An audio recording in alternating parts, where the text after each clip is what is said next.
5.5 million Americans have already lost their health care insurance under Obamacare and are now wondering if they will be insured come January 1st. I mean, that is very much in limbo. Tonight, President Obama reaching out to some of his strongest supporters in a conference call, saying this fight is not over. I've run my last political campaign, but I've got one more campaign in me, and that's making sure that this law works. And we're not backing off one bit. Mark Thiessen is a former presidential speechwriter and a fellow at the American Enterprise Institute. Mark, your reaction to the president clearly not backing down on this law.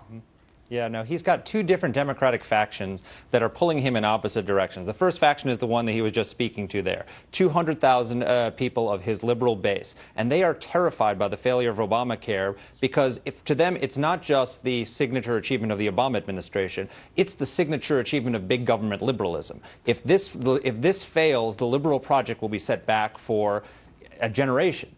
And then you've got a different group, vulnerable congressional Democrats. And they're not so concerned about the survival of the liberal project. They're concerned about their own political survival. And so they are pushing Obama to fix the law, to do things like allow people to keep their plans in the individual mandate, in the individual market, which these people think is a capitulation and a betrayal. So he's stuck between these two groups, one of which doesn't want him to capitulate, doesn't want him to make changes, and one of them which could actually go off and defect and go with the Republicans to, if he doesn't do something, to change the law in ways the president doesn't want to change it. How on earth is he going to assure the American people who want changes, who want to be protected, that he is to be believed, that his representations are trustworthy, when he's already sacrificed that trust? We saw that from the polls.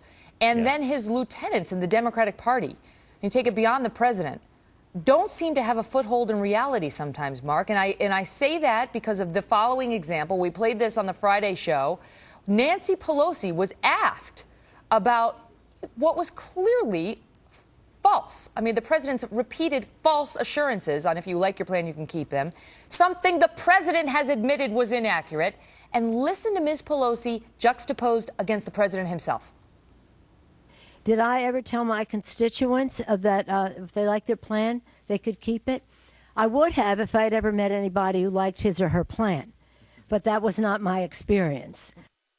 As far as the Affordable Care Act is concerned, what the president said was completely accurate. There is no doubt that the way I put that forward unequivocally ended up not being accurate. Hello?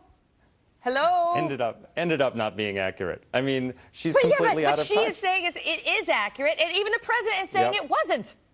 Yeah, she's very lonely on the Democratic side right now, and that's why she lost 39 Democrats voting with the Republicans on the Keep Your Plan bill. How are we supposed to believe these people? She's on Meet the Press this weekend. Why are the American people supposed to believe anything she says? You know, President Obama learned the rule of holes, that when you're in a hole, stop digging. But Nancy Pelosi's still there with her shovel, digging him further. It's a basement. I love basements.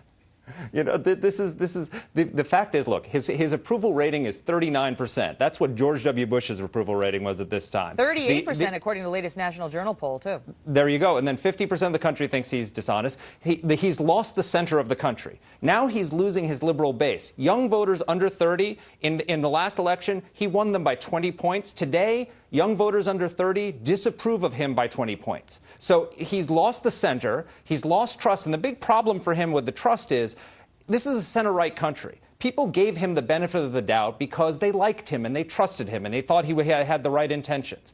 And when you lose that, when any president loses that, that's dangerous. But when a president who isn't intellectually and philosophically in tune with the country loses the likability and trust, then he's finished.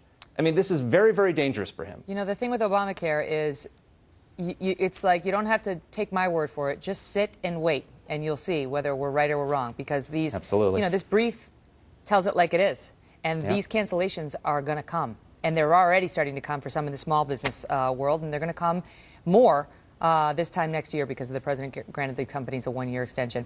Mark, thank you. Thanks, Megan. As the hits keep coming, new suggestions tonight that Obamacare could in fact now be repealed. Not just some theoretical exercise, but that it could actually and might actually be done. Just like another controversial health care law was nearly 25 years ago.